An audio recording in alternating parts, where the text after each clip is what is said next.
ये है दिल्ली दर्पण।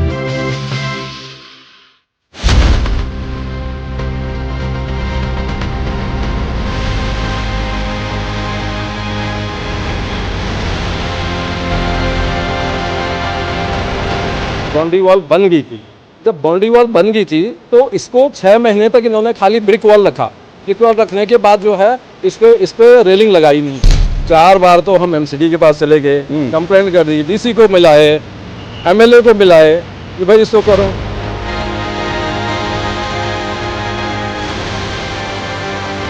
एमसीडी की तो नीयत नज़र नहीं आती कि काम करने की। हाँ, प्रेशर टैक्टिस में अगर ये काम हो जाए तो वो बात अलग है, नीयत नहीं है। जैसे हम हटाने की इनको कार डीलरों को बोलते हैं तो ये उल्टा हमारे लोगों से ही पूरे रेजिडेंट से यहाँ से लड़ाई करते हैं, झगड़ा करते हैं, हाथापाई करते हैं, बदतमीजी करते हैं। और ये मेरे साथ पर्सनली काफ़ी बार हो चुका है।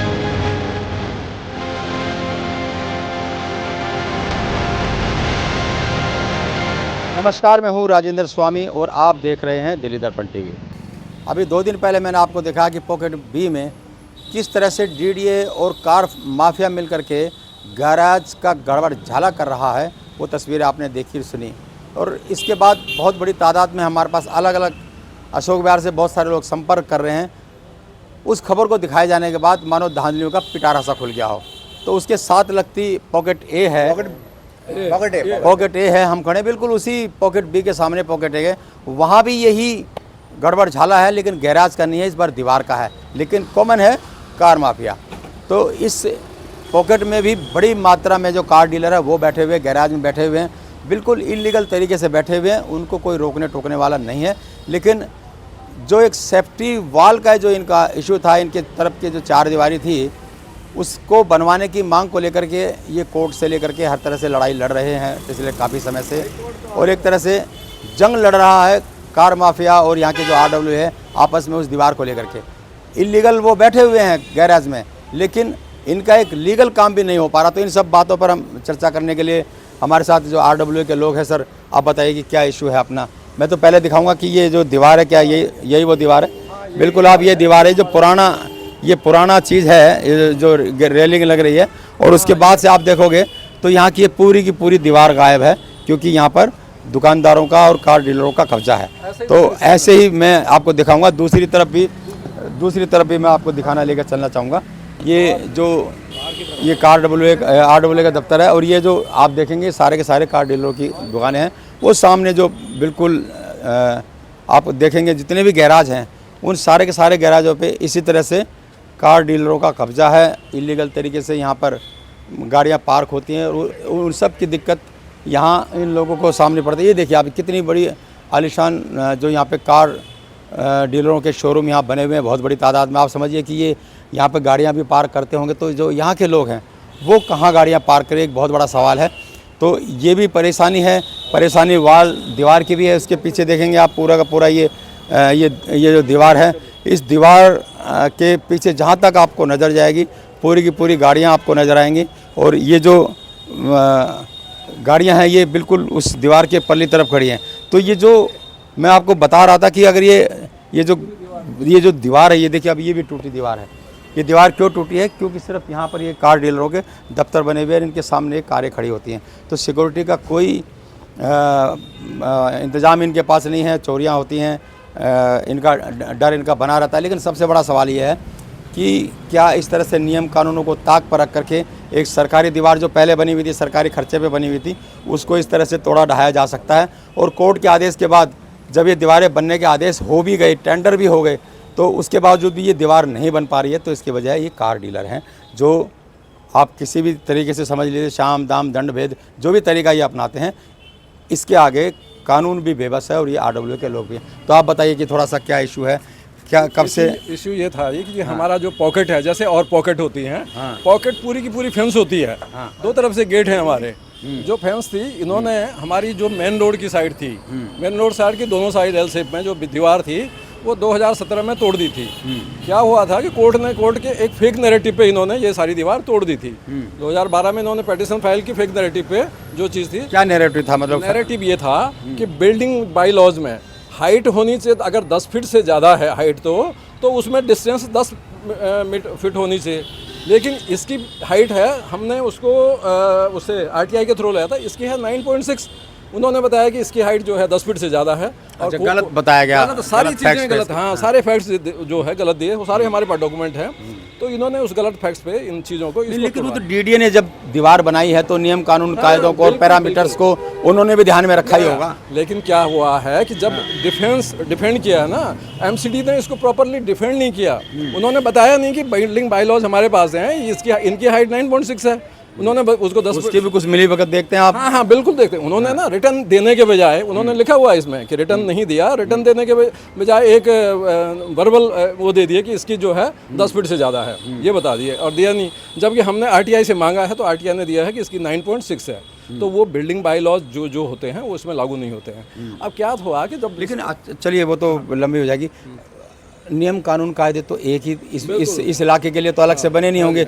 यही इसी ग्राउंड पे इसी तरह के जो सामने पॉकेट B है, C है, सब जगह ये 4 दीवारी बाउंड्री बनी हुई है और यहीं आपको ये दिक्कतें आ रही हैं। हमारी है पॉकेट C का पैटर्न बिल्कुल हमारा ही है, इतनी ही डिस्टेंस उनकी बाउंड्री वाल अभी। तो ये लॉजिकली बात आप डिपार्टमेंट को समझा नहीं पा रहे? समझा दिए हमने। क्या हुआ था कि 2021 में MCD को समझा दिया था, MCD समझ करके उसने इसके लिए फंड MLA फंड से फंड भी ले दिए थे।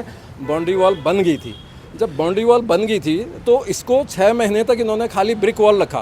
ब्रिक वॉल रखने के बाद जो है इस पर रेलिंग लगाई नहीं। इसके बाद एक फेक कंप्लेंट डाल दी किसी N कुमार के नाम से, कोई पता नहीं, कोई कुछ नहीं, और इन्होंने MCD वालों ने उस पर एक्शन ले करके उस बैनर को तोड़ दिया। ये तो शिकायतकर्ता कौन था? वो आपके यहाँ का था? N कुमार है। नहीं, यहाँ का रहने वाला कोई नहीं, उसका कोई वो आप देखिए, मतलब बड़ा अचंभे वाली बात है कि एक फेक कंप्लेंट पे एक अज्ञात व्यक्ति ने कंप्लेंट की, उसको वेरीफाई नहीं किया और जो सरकारी टेंडर से, जो सरकारी खर्चे से जो दीवार बनाई गई है उसको एक कंप्लेंट पे ढा दिया गया। तो आप नेक्सस को समझिए, पूरा का पूरा जानबूझ करके वो कंप्लेंट करवाई गई होगी और उस कंप्लेंट के आधार पर केवल और केवल कार डीलरों को फ़ायदा पहुंचाने के लिए इस दीवार को ढा दिया गया होगा।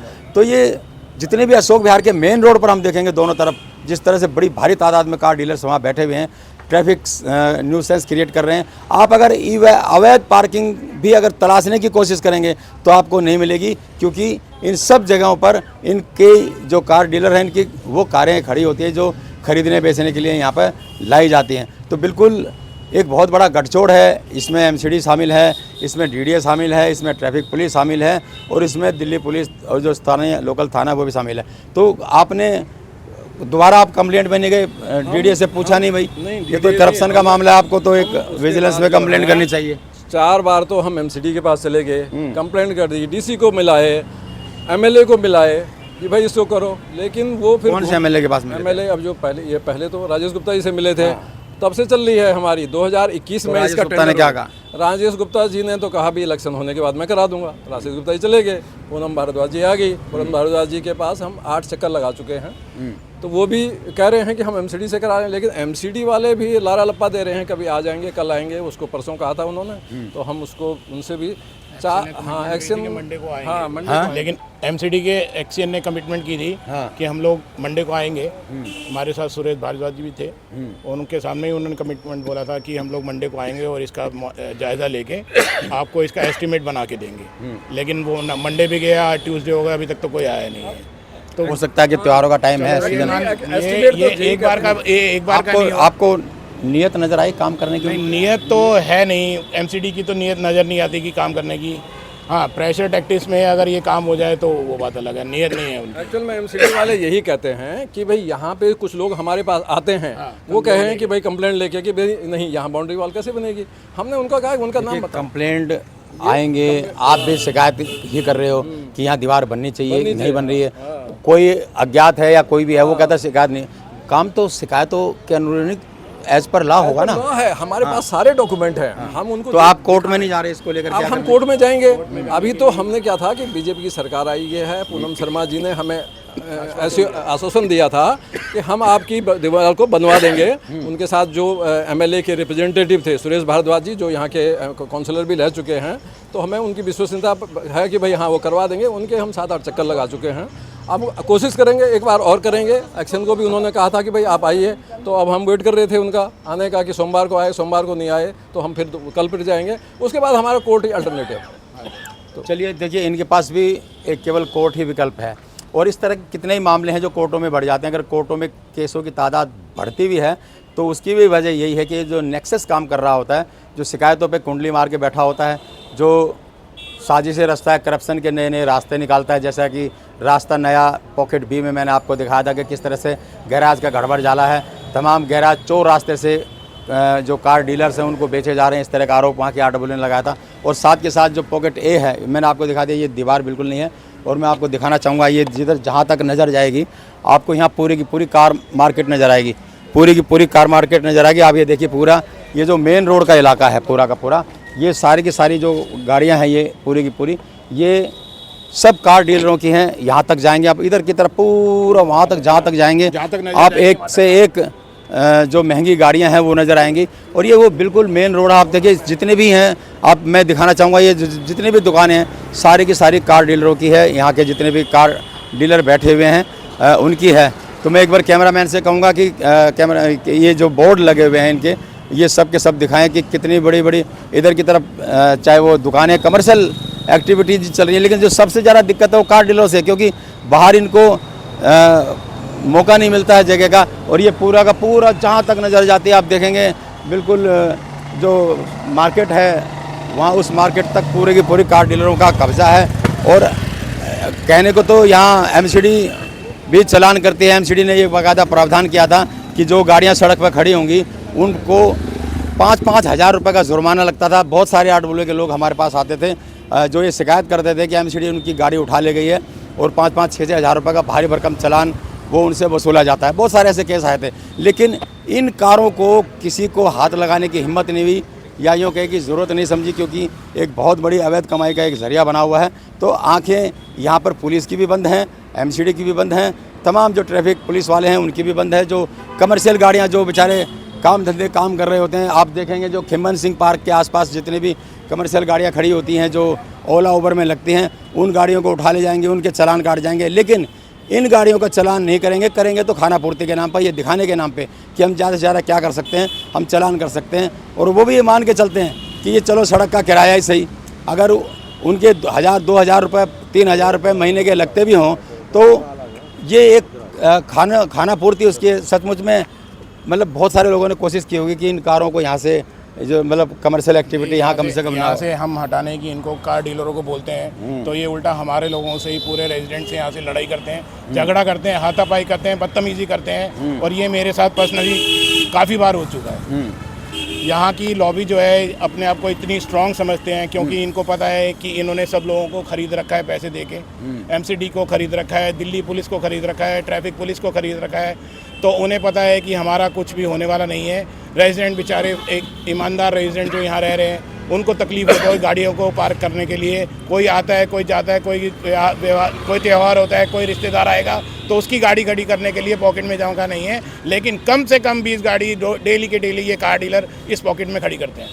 तो बिल्कुल, जितने भी मैंने आपसे कहा कि अगर कोई अवैध पार्किंग भी लगाना चाहेगा तो उसके लिए भी जगह नहीं है। तो जो एक बहुत बड़ी ट्रैफिक जाम की जो एक वजह है, वो उसकी भी वजह ये कार डीलर है। दोनों तरफ आप देखेंगे, चाहे इधर की तरफ हो चाहे उधर की तरफ हो, जो ये सत्यवती कॉलेज से लेकर के वजीरपुर पानी की टंकी तक का जो इलाका है, दोनों की दोनों तरफ पूरी की पूरी सड़कों पे पटरियों पर कार। आप कभी स्कूल के टाइम पे यहाँ 1:30 से 2 बजे आइए, आप साइकिल भी नहीं निकाल सकते। एम्बुलेंस की तो और फायर ब्रिगेड की तो बात दूसरी है। आप पैदल नहीं चल सकते। पूरा वो रेड लाइट से लेके अगली रेड लाइट तक जाम होता है। गाड़ियाँ, वैन, स्कूल की वैन वाले गाड़ियाँ, ये सब लोग यहाँ पे, आप पैदल भी यहाँ से निकल नहीं सकते। बिल्कुल, आप जंगल राज जिसको कहते हैं, वो जंगल राज अगर आपको उसका नमूना कहीं देखना हो तो दिल्ली की सबसे पॉश कॉलोनियों में शुमार अशोक विहार में आ जाइए आप। आपको ये पॉश इलाका तो नज़र आएगा, लेकिन जब आप यहाँ दिन में एंटर करेंगे या बाहर निकलेंगे तो आपको लगेगा कि जिधर भी चले जाइए आपको जाम ही जाम नज़र आएगा, हर तरफ जाम। तो उसकी वजह ये कार डीलर हैं। और जो कमर्शियल एक्टिविटीज़ इस पूरे क्षेत्र में हो गई हैं, चाहे हम कार डीलर की बात भी ना करें तो अंदर की तरफ भी हम जाएंगे, जिधर मर्जी चले जाइए आप, जाम ही जाम है। तो इलीगल जो कमर्शियल एक्टिविटी है वो इतनी ज़्यादा बढ़ गई है कि आने वाले टाइम में अगर ये पॉश इलाका अगर स्लम में तब्दील हो जाए तो हैरानी नहीं होनी चाहिए। तो फिलहाल नई सरकार है, यहाँ की नई विधायक है, आंखें खोले, दूरदर्शिता के साथ काम ले और बिना डरे, बिना लिहाज के, बिना लालच के सचमुच में अगर काम होगा, नियमों के अनुसार काम होगा, कानून का सम्मान होगा, तो ये इलाका रहने लायक रहेगा, नहीं तो फिर ये जंगल राज ही चलेगा। तो ये बहुत सारी तस्वीरें हैं, हम लगातार कोशिश करेंगे। जनता की आवाज़ बनकर दिल्ली दर्पण टीवी है, दिल्ली इसमें दर्पण होगा पूरी उस इलाके की समस्याएं जो लोग बता रहे हैं, कोशिश करेंगे। और जहाँ जहाँ जो जो समस्याएं हैं, और ये गठजोड़ को बेनकाब करना होगा, और उसके लिए आपकी सहभागिता भी ज़रूरी है, आपका सहयोग भी ज़रूरी है। हमें सहयोग करिए, इस वीडियो को ज़्यादा से ज़्यादा शेयर कीजिए और सत्ता के उस शिखर तक पहुंचाने की कोशिश कीजिए जहां ये इसका समाधान संभव है। और जो गठजोड़ है, जो करप्शन है, जो कहते हैं कि न खाऊंगा न खाने दूंगा, करप्शन को जो टॉलरेट नहीं करने का वादा करते हैं, उनको ये दिखाई दे कि आप निचले स्तर पर आप नहीं रोक पा रहे हैं, तो ऊपर स्तर की तो आप बात ही क्या करते हैं। तो और किसी दूसरे पे, किसी और जगह, किसी और समस्या के साथ हम फिर हाजिर होंगे। राजेंद्र स्वामी, दिल्ली दर्पण टीवी। लेटेस्ट खबरों के लिए सब्सक्राइब करें हमारा YouTube चैनल या फिर लॉग ऑन करें www.delhidarpantv.com। खबरों की कवरेज और विज्ञापनों के लिए संपर्क करें।